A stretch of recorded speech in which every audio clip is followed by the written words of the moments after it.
किस वक्त दुआ मांगने से दुआ जल्दी कबूल होती है?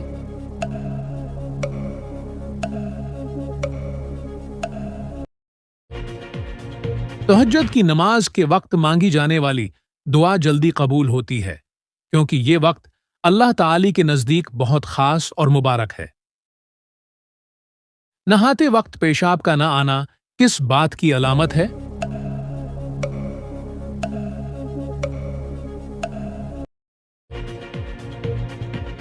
नहाते वक्त पेशाब का न आना उमूमन जिस्म के दर्जा हरारत में तब्दीली और पानी के दबाव की वजह से होता है। गर्म पानी खून की शरियानों को फैला देता है, जिससे पेशाब की हाजत कम महसूस होती है।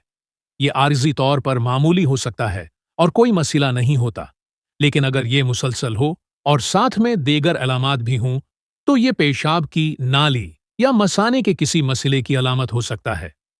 अगर कोई तकलीफ महसूस हो तो डॉक्टर से मशूरा करना बेहतर है।